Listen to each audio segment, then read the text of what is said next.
Hi sweet peas, it's Shaaba, welcome back to my channel and thank you for clicking on another Thursday video. Look at me doing a Thursday video on a Thursday. I realise that I often praise myself for doing videos on time, which is probably not a good sign, right? Because if I have to keep doing that, it means that I'm not getting them out so often, so I shouldn't really be praising myself.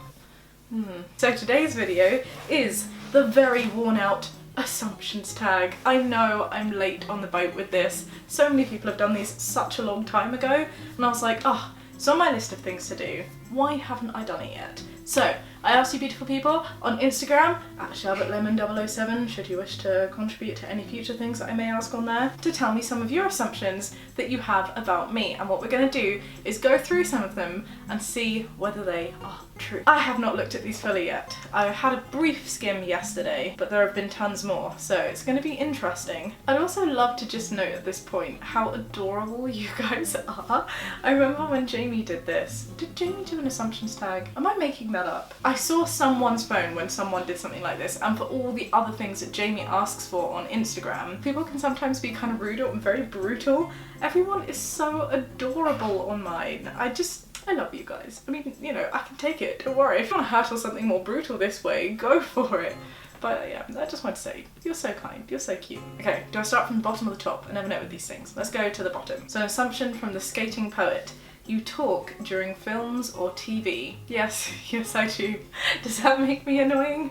I often do talk, but I will say, I will pause it if I'm gonna talk, or if it's something that I can't pause, like we're in the cinema, then I'll whisper and make sure it's at a point where it's not interrupting what's actually saying. Jamie, on the other hand, talks very loudly and he has a very deep voice, and automatically that already like messes with my brain and means that I can't hear him and something else going on at once. And he never pauses the TV, so whenever he's talking I'll be like but it's kind of hypocritical because yes, I do it too. You have to talk, right? You have to talk during TV shows because you've got to be like, oh, I bet you it's blah blah blah and all of this stuff. And the other thing that I do, and I won't be friends with you unless you do this with me, right, is after we watch a TV or a film, we have to have a debate about it afterwards. Like, you just have to, about the narrative, the filming, the character development, the important social issues that the whatever it is that we're watching is targeting. Like, it would actually be really cool if people did that at the end of cinemas. Like, just had these little roundtable focus groups discussing the films.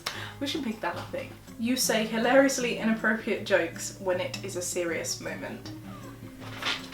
Oh, hi cat. Yes, I guess that is also a true assumption. The only thing is I don't think some people find it hilarious. I do it to try and lighten the mood, and I don't know, it's like a 50-50. Sometimes it works, sometimes it doesn't. More recently, a group of my aunts were talking together and they were like, oh yeah, I'm not feeling too great. I've been getting like these flushes and all of this stuff. It was just kind of boring and a really dull conversation. So I just went, maybe it's menopause. And they didn't like that. Okay, you have a Pinterest account hidden somewhere with home decor, or I imagine that says wedding stuff. Instagram, you need to fix this. You can't always read the whole thing. I'm assuming that's wedding stuff. I do have a Pinterest, but I don't use it, like at all. I set it up as an account because I always like looking at photos on Pinterest. I go on Google Images, it shows me things on Pinterest and I want to see them, but I don't actually know how to use it. So I guess that's a false assumption. A for effort. You are partially Asian in some way. Yes, that is that true? Is that a correct assumption? I look Asian, right? I'm technically African. I'm from a place called Mauritius. It is a tiny island next to Madagascar, underneath Africa. And so technically, if we're going to go geographically, I'm African, but the ethnicity there is a huge melting pot. So some of my ancestors are French, some of my ancestors are African, as in Creole, and some of my ancestors are indeed Indian Asian. And growing up, we do follow Asian, like Indian Asian culture. So I assume I am part Asian in some way. I need to do one of those DNA tests. I think that'd be really interesting. You have to set multiple alarms to wake up in the morning. That is a false assumption. Nice try. Oh, I feel kind of mean doing this. If I say things are not a right assumption, don't think that I'm like being, you're wrong. I'm just being truthful. I actually hate it when alarms go off for longer than they need to. And when I'm up, I'm kind of up. Jamie does this thing where he snoozes the alarm, like if he had his way, 10 times, and oh my god, it grates on my nerves. Grates on my nerves? Grates? But yeah, that's grammatically correct, right? So alarms are normally very high pitched and I'm quite sensitive to sound. I get migraines quite a lot, so if I hear an alarm, I turn mine off straight away. I have like the most subtle one. It goes do do do do do do do do do. And Jamie's like, how do you even wake up with that? Like, it's so quiet, I can't hear it. But I hear it, and then I have to turn it off immediately, and then I'm like, yes, okay, I'm up. He, on the other hand, has one that's like, and it wakes me up, and I get really annoyed, and then I try to shut my eyes a little bit again, and then it will go off again, and again, and again, and sometimes I hear it way before he hears it, and it's just no. So no, I do not have multiple alarms set. You are the friend that dresses up as a flamingo for Halloween and doesn't care. What have my previous Halloween costumes been? No, see, I wish I was that person. I mean, I would dress up as a flamingo and not care. I'm just too stingy to spend a lot of money on outfits because we're normally the ones doing the hosting. I have a thing about spending a lot of money if it's not something that we're going to use again, so I'll tend to like makeshift outfits, you know? So I made pom-poms for Jamie and he had a cheerleading outfit using my skirt and some other stuff. I was a witch last year, I think. I did buy a top that said witches, but it was like £6 from H&M, you know? I would love to dress as something like a flamingo or an olive. Oh, you know what I'd really love to dress as? I would love to go to a Disney themed party and dress as Jasmine and have someone be like Abu or Aladdin. That would be really cool. Or my pet tiger. That would be cooler. And it's on my bucket list of things to do, to hold those Halloween parties where you come dressed as a pun. You know how like the costumes don't really make sense and then you have to like think about it to be like, oh, you're a thingy. I mean, no examples are coming to my mind. If you have some examples, please put them downstairs in the comments, but you know what I mean? I really want to host a party like that. You wish Pride was all year. Bloody hell yeah. Yes, I do. I wish Pride could be all year round because it's like the most fun time, but then also if you had it all the time, would it be as fun because it wouldn't be so special? So maybe not. Swings and roundabouts, swings and roundabouts. Though I will say, I do think the things that you champion at Pride, like equality and having brands, especially the corporations, being LGBT plus friendly and also just diverse and intersectionally accepting, that should definitely be an all year round thing. Oh, here's an interesting one. I assume that you are happy that Jamie got surgery. So for those of you who don't know, Jamie just had metoidioplasty stage 2. He's just done a video on it. You can go and take a look if you would like to. A lot of people, I've seen it in a few comments, people being like, oh my god, congratulations to Jamie and Shaaba. Like, Shaaba, you must be so happy. I think this is an incorrect assumption. I'm not unhappy with the fact that Jamie had surgery, but I'm certainly not happy about it either. Like, I'm happy that he's happy. I'm happy that he feels content, but in terms of me, I don't care. I don't care if his genitals are more like cis looking or not. I don't really care if he has balls or not. To me, it's like a take it or leave it thing. It's not on my body. I don't think I have a right to care, to be honest. But even if I did as a partner, my feelings are just from how Jamie feels about it, because it's him. You are allergic to dairy. I am not. That is an incorrect assumption. I wish I was, because then I would eat less cheese and I think my weight loss journey would be a little bit easier.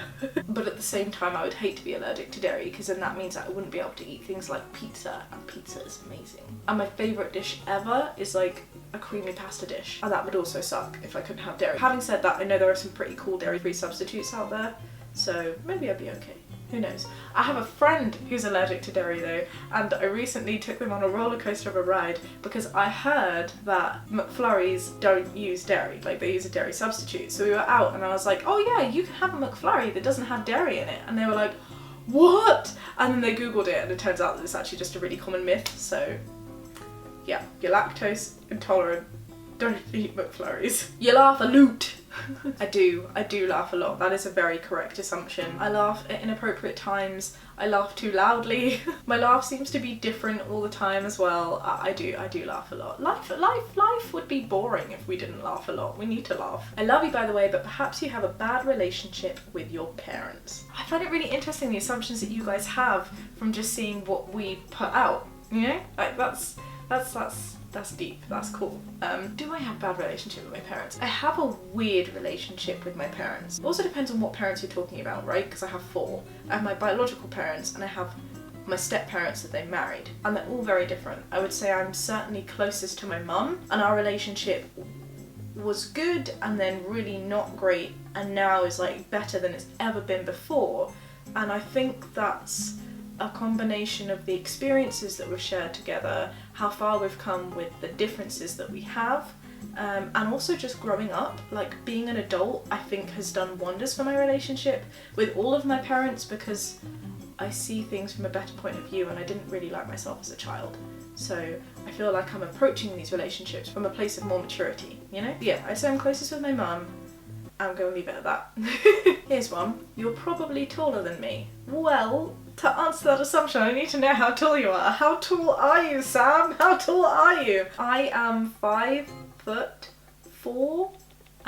or 5'3.5". I'm basically 5'4", and I can't remember if I'm rounding that down or up. People often think I'm really short because they think Jamie is short because he's trans, but he's 6'1". So actually I am average height and he is tall. Am I taller than you? Let me know. Let me know down below. The downside to being short is that you do get dumpier, but there are so many upsides that I just take it. I'm very happy. Oh, here's two kind of similar ones. That you're socially awkward, and that you're shy around new people but very outgoing around people you know. That's interesting. I don't think I'm socially awkward. Am I? I'm socially awkward with people I don't like. I think if I don't like someone, I find it really difficult to try and hide that. So that's maybe a half true assumption. What's the other one? You're very shy around new people but outgoing around people you know. I think I'm quite an extroverted person. It really depends on my mood. But no, I think I'm not a shy person around new people, but I don't open up to people unless I know them very well. Does that make sense? So I guess it depends on your definition of shy. Being able to talk to people, no, I can do that till the cows come home to anyone. But if it's like genuinely interacting with people, then that is a true assumption. You wear socks to bed. No, I don't. I hate wearing clothes to bed. I sleep in the niddy. So this advert that Marilyn Monroe did, and they were like, what do you wear to bed? And she was like, Chanel. Because the idea is she doesn't wear anything, she just wears perfume, and I'm like, oh my god, that's me. I mean, I wish I could be that sexy and say it that sexy. There's me just like, nah, I sleep with all my wibbly bits hanging out. But yeah, I don't wear socks to bed. Well, here's some interesting ones. You don't really get stressed, you cope with things well. And someone else says, you get angry easily. I do think I have a high stress tolerance than many other people. I can seem to deal with a lot more than other people I know. For example, like, people look at me and what I'm doing now and be like, how are you surviving? And I'm like, well, you just kind of have to do it, you know. And I think I get it from my mum, because my mum and my aunt in particular are two people who are just like insane superwomen, and I look at what they do and then I'm like, if they could do what they do, then I can do what I do. I'm also incredibly optimistic, so if something gets me down or like is a problem, I'm very good at being like, yes, we can fix this, come on, and like being happy in the moment when other people are not. So I'm laughing because I remember this one time that I was like, I really want this cabinet. There's this beautiful dresser, it was like a shoe holder thingy from IKEA, and it was like a lot of money, and someone in our local community group was selling it for not very much money, and I was like, we're getting it. But in case you guys don't know, Jamie and I have a Mini as our car, so when we went to pick it up, we couldn't get it in the car. Like, it was just a tiny bit too big, like a few inches too wide, and it just wasn't going in. And bear in mind that we had just carried this very heavy built piece of furniture that was flapping open up a very long road to get to the car, because it wasn't parking right outside of the house that we were going into. But I was just laughing and like having a good time with it, and in the end we managed to get it in, you know, like, because you've got to try and there's always a way. I did drive like this. But yeah, I found it like a really enjoyable, funny experience, and Jamie was just like so grumpy the whole way through. So yeah, I guess in situations like that, that's also a true assumption that I do deal with stress quite well. Do I get angry easily? I do. If something angers me, I will get angry, but I don't always show it unless it's something that really, really bugs me. Like if it's something unjust or unfair, yeah, I get angry easily. Oh, I'm learning a lot about myself. Here's two foodie ones. You like spicy food and you prefer salty snacks. Both true. I love spicy food. Spicy food doesn't love me. If I eat too many spicy foods, I'm gonna be on toilet for a really long time. And I do certainly prefer savoury to sweet. I used to hate cake. Like, I wouldn't eat cake. Still don't eat things like biscuits or even sweets very much. But occasionally I will be like, cake or chocolate. I said desserts, you know, like desserts that you get at restaurants. Hot cakes with cold cream or ice cream. But I still prefer savoury. See what I mean about how cute you people are? Look at this. You're sweet and fun to be around. You're sweet and you like hugs. You're always a ray of sunshine. You guys. As sweet as they are, I'm not going to include all of these in the video, but I love you. Bookworm. Sadly not. I wish I had time for books, and I wish I had the want to make time for books right now. I am the kind of person, I just have to be honest, that if I have a spare few hours, I would rather watch a movie than read a book. Sorry. You and Jamie are completely inseparable. Yeah, it's probably true, and it is quite unhealthy, not gonna lie. We are our own independent people. I realise that in theory, but when it comes to stuff in practice, I do prefer to do things with him than not with him, and I think he would say the same. I'd hope he'd say the same. You are the definition of a mum friend. I can't tell if that's a compliment or not. I probably am. I'm really, really bossy. Like, honestly, so bossy. If you put me in a situation where I'm hosting something like a big event, so I've got the summer school coming up, I have 100 delegates in 4 like parallel classes happening at the same time across campus, I am a stress pot, and I'm not a very nice person to be around. And by that I mean, if you're not doing something that I've asked you to do, like, I get angry easily, right? So I will like just be very blunt about it and be like, look, you're not performing here where you need to perform. So I guess in that sense, I am a bit of a mum friend. Having said that, we do have like a group of friends that we've kept from college, and I don't think I'm the mum friend of the group. I think Charlotte's the mum friend of the group. I speak to my friends about this.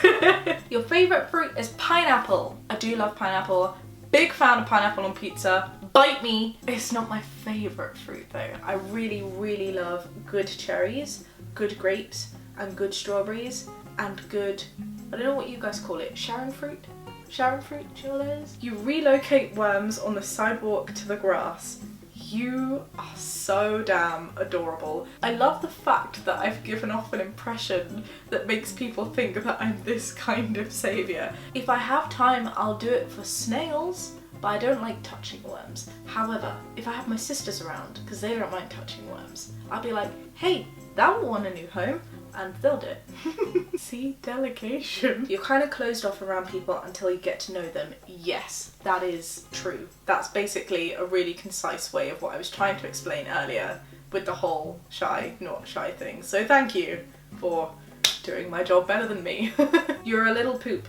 Thank you, Nadia. I am. I love being little poop. Thank you, my little poop. Nadia's my sister, for those of you who don't know. Okay, you were one of those girls in primary school who spent all of breaks doing handstands. There's more to it, but again, I can't see. Thank you, Instagram. I was not. I did roly-polies because that's the only thing I could do. I still can't do a handstand to this day. What kind of kid was I at primary school? I was the weird one. Like, I really didn't have many friends. I was bullied quite a lot. I was like the brown chubby girl with plaits down to her knees who always smelled of curry. I did have a few friends and they were nice to me. I just wasn't around at school long enough to make like really close friends, you know? I think if you were to find me in the playground, you'd probably find me doing a lot of roleplay stuff. When I did have friends, we were the group that would like pretend we were saving the world or pretending we were on some X Factor talent show and singing really badly.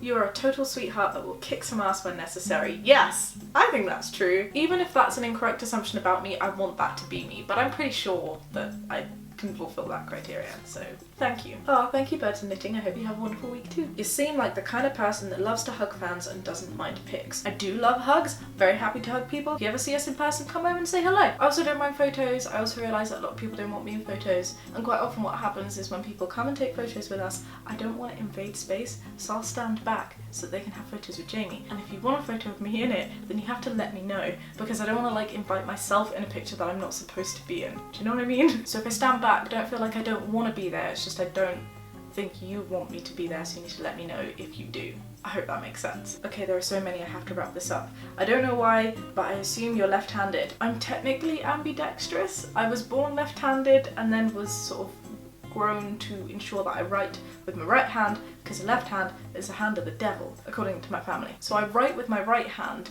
and I can write with my left hand okay. It's obviously not as good because I've just not done it very often, but everything else that I do, I'm left-handed. Apparently I put my socks on in the way the left-handed person does. I wear my watch on the wrist that a left-hand person would. And when we went to an archery class, me and Jamie, on this holiday that we went on, I was sucking so bad. I wasn't even getting any of the arrows on the target. And he was like, hang on a second. And the instructor gave me a left-handed bow instead of a right-handed bow, and then I got bullseyes. Like, I'm left-handed. You love sweets, especially candy. You don't actually like lemons or sour things. You are correct. I don't like lemons or sour things. Tangfastics are like okay, but I'm not a huge fan. And I don't really love sweets. I'm sorry. That is an incorrect assumption. I love you though. I'm sorry. I feel bad. You force yourself to be a chill person when really you're on edge a lot of the time. Ooh, I hope that's not the impression that I give out. I think I am just in general a bit of a chill person. I'm on edge when I'm hosting. When I have a responsibility and I need to make sure that things go right, then I'm just gonna make sure those things go right. But I think overall, I'm a chill person. When you're annoyed or mad, everyone can see it on your face. Yeah, I think so. I'm not very good at hiding that. That you like whipped cream and cats. Yes, and I like whipped cream on cats. That you are the messy, childish person, but you can scream the roof off too. Yep, that's me.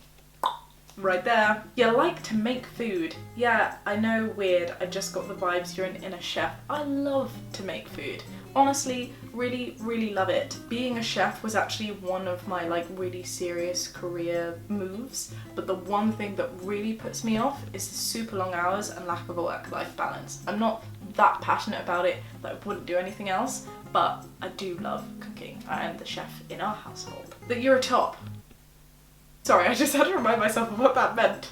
What? What? I'm an everything, so I don't know, would you say that's a true assumption? Probably not. Okay, last one. You're an impulsive buyer. Wow, that's interesting. No, I'm not. Am I? No, I'm really not. Jamie is an impulsive buyer. For the most part, I'm really stingy with my money and I have to know what I want and look for it for quite a while before I can commit to actually spending it on something. The times that I'm impulsive is one with food if I'm hungry in a shop, but come on, who isn't?